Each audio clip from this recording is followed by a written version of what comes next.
ನೋಡಿ, ಈಗ ಇದೇ ವಿಚಾರವಾಗಿ 400 ಕೋಟಿ ಲೂಟಿ ಪ್ರಕರಣಕ್ಕೆ ಒಂದು ದೊಡ್ಡದಾದಂತ ಟ್ವಿಸ್ಟ್ ಸಿಕ್ಕಿದೆ. ಆ ಹಣದ ವ್ಯವಹಾರದ ಹಿಂದೆ ಗುಜರಾತ್ ರಾಜಕಾರಣಿ ಇದ್ದಾರಂತೆ, ಪೊಲೀಸರು ಕೂಡ ಭಾಗಿಯಾಗಿದ್ದಾರಂತೆ. ಆಡಿಯೋ ಇದೆಲ್ಲವನ್ನ ಕೂಡ ಹೇಳ್ತಾ ಇದೆ. ಆ ಆಡಿಯೋ ಸಂಭಾಷಣೆಯಲ್ಲೇನಿದೆ, ಇದರ ಹಿಂದೆ ಇರುವಂತಹ ರಾಜಕಾರಣಿ ಯಾರು, ಪೊಲೀಸರಿಗೆ ಹೇಗೆಲ್ಲ ಗೊತ್ತಿತ್ತು, ಯಾವಾಗ ಗೊತ್ತಾಯ್ತು, ಯಾಕೆ ಕದ್ದು ಮುಚ್ಚಿ ಸೈಲೆಂಟ್ ಆಗಿ ಇನ್ವೆಸ್ಟಿಗೇಷನ್ ಮಾಡ್ತಿದ್ದಾರೆ, ಈ ರಿಪೋರ್ಟ್ ನೋಡ್ಕೊಂಡ್ಬನ್ನಿ.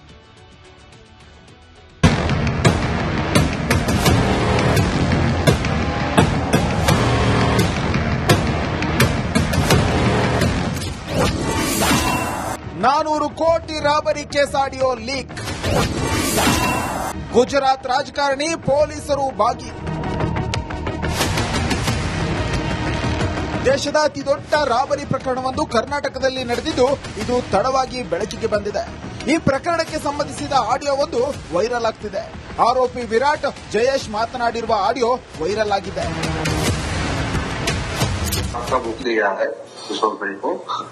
जो भी हिसाब है आश्रम को मैंने दे दिया है. अभी जो भी डिसीजन लेगा आश्रम डिसीजन लेगा और आश्रम के साथ मेरी बातचीत भी हो गई है.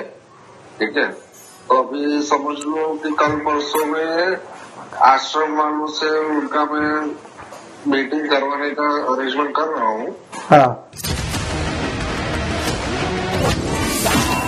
170 ಕೋಟಿ ಡೀಲ್ ಆದ್ರೆ 10% ಕಮಿಷನ್. तो अगर डील होता है तो 170 करोड़ रहता है आता है, तो उसमें तुमको 10% जितना तो मिलेगा ही. ठीक है, मांड वाली होता है 2-5 करोड़ का, तो उसमें भी तुमको तो मिलने ही वाला है. बराबर. ठीक है, लेकिन क्या इतना बड़ा काम है और अभी क्या आश्रम में इन्वॉल्व है ना, तो इसके लिए थोड़ा स्लो चल रहा है. गुजरात राजकारणीयो शामिल.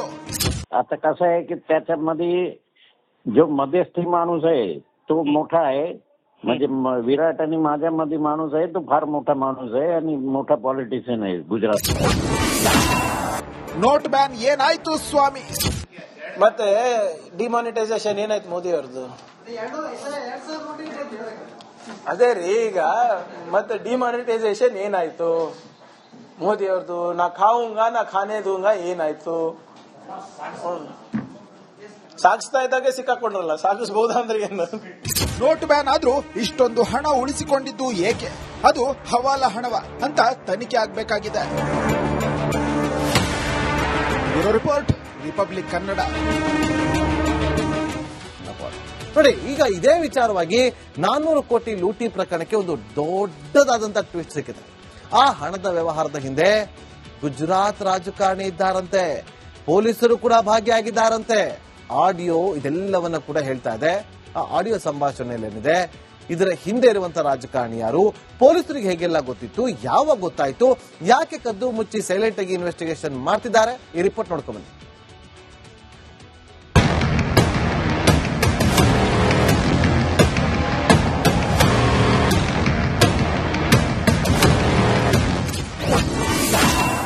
$400 ಕೋಟಿ robbery case audio leak.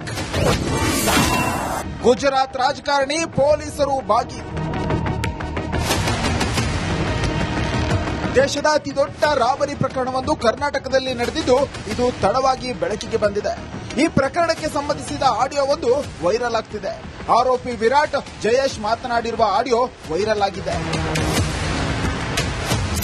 Book दिया है किशोर भाई को. जो भी हिसाब है आश्रम को मैंने दे दिया है. अभी जो भी डिसीजन लेगा आश्रम डिसीजन लेगा और आश्रम के साथ मेरी बातचीत भी हो गई है. ठीक है, तो अभी समझ लो कि कल परसों में आश्रम वालों से उनका मैं मीटिंग करवाने का अरेंजमेंट कर रहा हूँ. 170 ಕೋಟಿ ಡೀಲ್ ಆದ್ರೆ 10% ಕಮಿಷನ್. तो अगर डील होता है तो 170 करोड़ रहता है आता है, तो उसमें तुमको 10% जितना तो मिलेगा ही. ठीक है, मांड वाली होता है 2-5 करोड़ का, तो उसमें भी तुमको तो मिलने ही वाला है. बराबर. ठीक है, लेकिन क्या इतना बड़ा काम है और अभी क्या आश्रम में इन्वॉल्व है ना, तो इसके लिए थोड़ा स्लो चल रहा है. गुजरात राजकारणीयो शामिल. आता कसं आहे की त्याच्यामध्ये जो मध्यस्थी माणूस आहे तो मोठा आहे, म्हणजे विराट आणि माझ्यामध्ये माणूस आहे तो फार मोठा माणूस आहे आणि मोठा पॉलिटिशियन आहे गुजरात. ನೋಟ್ ಬ್ಯಾನ್ ಏನಾಯ್ತು ಸ್ವಾಮಿ? ಮತ್ತೆ ಡಿಮಾನಿಟೈಸೇಷನ್ ಏನಾಯ್ತು ಮೋದಿ ಅವ್ರದ್ದು? ಅದೇ ರೀ, ಈಗ ಮತ್ತೆ ಡಿಮಾನಿಟೈಸೇಷನ್ ಏನಾಯ್ತು ಮೋದಿ ಅವ್ರದ್ದು? ನಾ ಖಾऊंगा ನಾ ಖಾನೆ दूंगा ಏನಾಯ್ತು? ಸಾಗಿಸ್ತಾ ಇದ್ದಾಗೆ ಸಿಕ್ಕಾಕೊಂಡ್ರಲ್ಲ, ಸಾಗಿಸಬಹುದಂದ್ರೆ ಏನು? ನೋಟ್ ಬ್ಯಾನ್ ಆದ್ರೂ ಇಷ್ಟೊಂದು ಹಣ ಉಳಿಸಿಕೊಂಡಿದ್ದು ಏಕೆ? ಅದು ಹವಾಲಾ ಹಣವ ಅಂತ ತನಿಖೆ ಆಗಬೇಕಾಗಿದೆ. Report republic Kannada. ನೋಡಿ, ಈಗ ಇದೇ ವಿಚಾರವಾಗಿ 400 ಕೋಟಿ ಲೂಟಿ ಪ್ರಕರಣಕ್ಕೆ ಒಂದು ದೊಡ್ಡದಾದಂತಹ ಟ್ವಿಸ್ಟ್ ಸಿಕ್ಕಿದೆ. ಆ ಹಣದ ವ್ಯವಹಾರದ ಹಿಂದೆ ಗುಜರಾತ್ ರಾಜಕಾರಣಿ ಇದ್ದಾರಂತೆ, ಪೊಲೀಸರು ಕೂಡ ಭಾಗಿಯಾಗಿದ್ದಾರಂತೆ. ಆಡಿಯೋ ಇದೆಲ್ಲವನ್ನ ಕೂಡ ಹೇಳ್ತಾ ಇದೆ. ಆ ಆಡಿಯೋ ಸಂಭಾಷಣೆಯಲ್ಲೇನಿದೆ, ಇದರ ಹಿಂದೆ ಇರುವಂತಹ ರಾಜಕಾರಣಿ ಯಾರು, ಪೊಲೀಸರಿಗೆ ಹೇಗೆಲ್ಲ ಗೊತ್ತಿತ್ತು, ಯಾವಾಗ ಗೊತ್ತಾಯ್ತು, ಯಾಕೆ ಕದ್ದು ಮುಚ್ಚಿ ಸೈಲೆಂಟ್ ಆಗಿ ಇನ್ವೆಸ್ಟಿಗೇಷನ್ ಮಾಡ್ತಿದ್ದಾರೆ, ಈ ರಿಪೋರ್ಟ್ ನೋಡ್ಕೊಂಡ್ಬನ್ನಿ.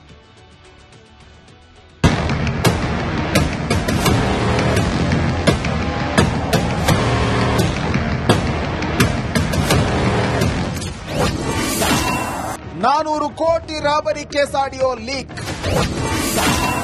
ಗುಜರಾತ್ ರಾಜಕಾರಣಿ ಪೊಲೀಸರು ಭಾಗಿ.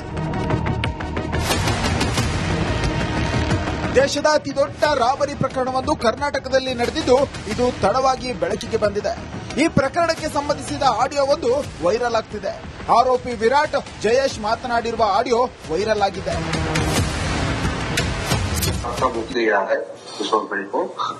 जो भी हिसाब है आश्रम को मैंने दे दिया है. अभी जो भी डिसीजन लेगा आश्रम डिसीजन लेगा, और आश्रम के साथ मेरी बातचीत भी हो गई है.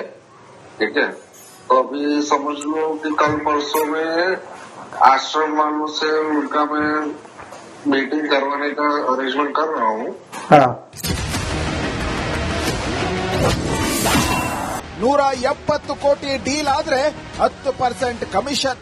तो अगर डील होता है तो 170 करोड़ रहता है आता है, तो उसमें तुमको 10% जितना तो मिलेगा ही. ठीक है, मांडवाली होता है 2-5 करोड़ का, तो उसमें भी तुमको तो मिलने ही वाला है. बराबर.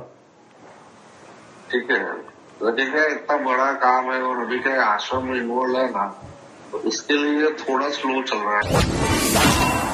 ಗುಜರಾತ್ ರಾಜಕಾರಣಿಯು ಶಾಮೀಲು. आता कसं आहे की त्याच्यामध्ये जो मध्यस्थी माणूस आहे तो मोठा आहे, म्हणजे विराट आणि माझ्यामध्ये माणूस आहे तो फार मोठा माणूस आहे आणि मोठा पॉलिटिशियन आहे गुजरात. ನೋಟ್ ಬ್ಯಾನ್ ಏನಾಯ್ತು ಸ್ವಾಮಿ? ಮತ್ತೆ ಡಿಮಾನಿಟೈಸೇಷನ್ ಏನಾಯ್ತು ಮೋದಿ ಅವ್ರದ್ದು?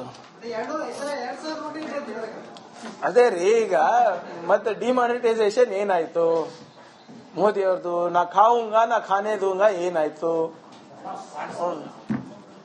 ಸಾಗಿಸ್ತಾ ಇದ್ದಾಗೆ ಸಿಕ್ಕಾಕೊಂಡ್ರಲ್ಲ, ಸಾಗಿಸಬಹುದಂದ್ರೆ ಏನು? ನೋಟ್ ಬ್ಯಾನ್ ಆದ್ರೂ ಇಷ್ಟೊಂದು ಹಣ ಉಳಿಸಿಕೊಂಡಿದ್ದು ಏಕೆ? ಅದು ಹವಾಲಾ ಹಣವ ಅಂತ ತನಿಖೆ ಆಗಬೇಕಾಗಿದೆ. Report republic Kannada.